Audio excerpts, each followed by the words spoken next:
Dealerships are drowning in unsold trucks, price tags are shooting past $100,000, and even once loved models are being dumped with desperate discounts. What made buyers turn their back on these once mighty machines? The Carolina truck mom is back at it again. Today I'm looking at the 2023 Nissan Titan. Let's look at the screen. It's a little bit smaller than what some of the other people are putting in the car right now, but it is integrated into the dash. The Nissan Titan was once a bold bet. It came armed with a powerful 5.6-liter V8 engine that pushed out 400 horsepower and 413 pound-feet of torque. On paper, it stood tall next to Ford, Chevy, and Ram. It had the strength, the specs, and even a well-designed cabin. But trucks aren't just about performance. They're about trust. And that's where the Titan struggled. Buyers in the full-size truck segment are loyal to their brands, and despite its muscle, the Titan never earned that kind of devotion. Even when dealerships started offering over $5,000 in incentives, people still hesitated. Concerns about long-term support, resale value, and spare parts turned the Titan into more of a gamble than a go-to. Today, it's not viewed as a dependable workhorse. It's seen as a risky investment sitting quietly on dealer lots, gathering dust, waiting for someone willing to take a chance the market already passed on. Welcome to Bad Wrench Automotive. Okay, so our first line of news this morning is obviously we need to deal with the fact that Chevy gets a one-handed salute here. The Chevrolet Colorado rolled out with confidence. It looked sharp, had a powerful 2.7-liter turbo engine that delivered 310 horsepower and 430 pound-feet of torque, and offered a tech-loaded experience across the trim levels. Everything pointed to a successful redesign, but one thing ruined the party: price. Compared to rivals like the Toyota Tacoma and Ford Ranger, the Colorado came in significantly more expensive. Even Chevy loyalists found themselves doing the math and walking out of showrooms. It wasn't that the truck was bad, it was that it didn't feel like a good deal. For a mid-sized truck, it wasn't affordable enough for budget buyers, nor premium enough to attract those wanting something special. It ended up stuck in no man's land, with dealers trying to sweeten the deal through heavy discounts and lease incentives. The result? A mid-sized pickup that's well-built, but missing a clear identity, and most importantly, a buyer. The Ford F-150 Lightning was supposed to change everything. It delivered up to 580 horsepower, 775 pound-feet of torque, and could tow 10,000 pounds, all in silence. Ford billed it as the future of trucks: fast, clean, powerful, and for a while, buyers were excited.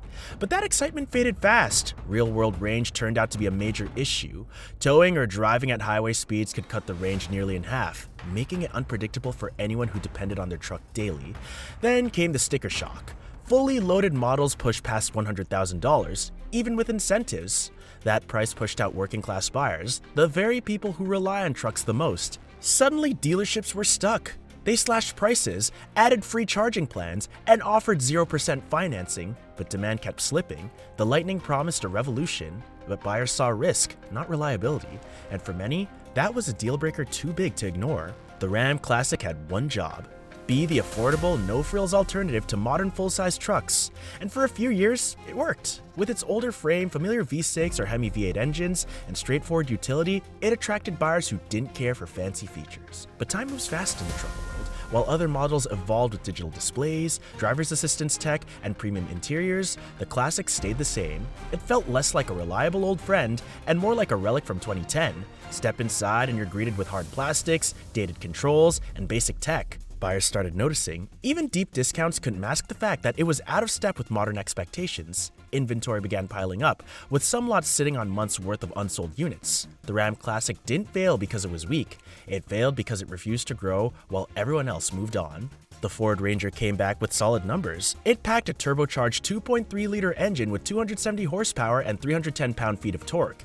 It was tough enough to haul, small enough for the city, and seemed like a smart middle-ground truck. It ended up sandwiched awkwardly between the more affordable Maverick and the legendary F-150.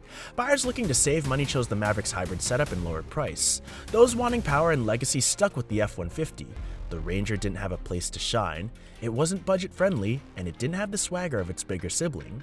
People forget it existed. Dealerships tried to help by throwing in extras: trailer and gear, free bed liners, long-term financing, but interest stayed low. It's not a bad truck at all, but it's missing something vital: a strong reason to choose it. In Ford's lineup, the Ranger feels like the truck nobody's looking for. Mike Manley barely had the cover off the Wrangler last year, and people were already asking, what about the truck? This brand has the most vocal fan base on earth, and they've been prodding us through every imaginable channel for years. The Jeep Gladiator looked like the ultimate dream for anyone who loves off-roading. It took the rugged soul of the Wrangler, complete with removable doors or removable roof and that classic boxy design, and fused it with the utility of a pickup bed. It had a tough 3.6-liter V6 engine that gave it solid off-road capability, and on paper, it seemed ready for anything. But once buyers took it off the trail and onto regular roads, the excitement wore off. Daily driving exposed all the flaws: loose steering, a jittery ride, and too much cabin noise. Any GMC Canyon that you get, it puts out 310 horsepower and 430 pound-foot of torque, whereas even if you get the top performing engine that is available in the Toyota Tacoma. The GMC Canyon was supposed to be the classy option in the midsize pickup world. It came with chrome accents, a fancier interior, and a more upscale badge. But under the hood, it shared nearly everything with the Chevrolet Colorado. Same frame, same 2.7-liter turbocharged engine, same performance numbers. The only real difference was the price. Buyers caught on and started asking what exactly they were paying the extra few $1,000s for. The Canyon didn't offer any groundbreaking tech or significant upgrades to justify the premium. In a market that's getting more competitive by the day, midsize truck buyers want either rugged value or true luxury. There's little room in between. The Canyon tried to play it safe and ended up stuck in the middle. With sales struggling and incentives creeping up, it's clear that people don't want to pay extra just for a badge when the substance feels nearly identical. The Ford F-150 has been the gold standard for trucks in America for years. It used to cover all the bases: affordable base trims, strong towing capabilities, and high-end options for those who wanted more. But things have changed. High trims have crossed $100,000, and even mid-level models have seen sharp price jumps. The truck still offers tons of options: hybrids, V6s, V8s, electrics, but the variety has become overwhelming for some buyers. What used to be the everyman's truck now feels out of reach, even for loyal fans. The Honda Ridgeline isn't your typical pickup. It's smooth, quiet, and handles more like a big SUV than a traditional work truck. It's packed with smart features: a lockable in-bed trunk, dual-action tailgate, and one of the most comfortable interiors in the segment. For suburban families or light weekend use, it makes a lot of sense. But truck purists never accepted it. They looked at the unibody construction, the lack of rugged towing capability, and the absence of off-road grit, and they turned away. To them, the Ridgeline didn't feel like a real truck. That image problem stuck, and it hurts the model's reputation.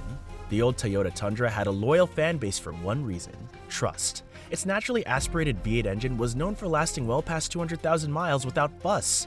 It didn't have the flashiest interior or latest tech, but it worked, and that's what truck owners respected. When Toyota redesigned the Tundra in 2022, they went all in with a twin-turbo hybrid V6. On paper, it was a major upgrade: 437 horsepower, better fuel economy, and more advanced features. But longtime fans felt blindsided. The complexity of the hybrid system raised questions about reliability and long-term repair costs.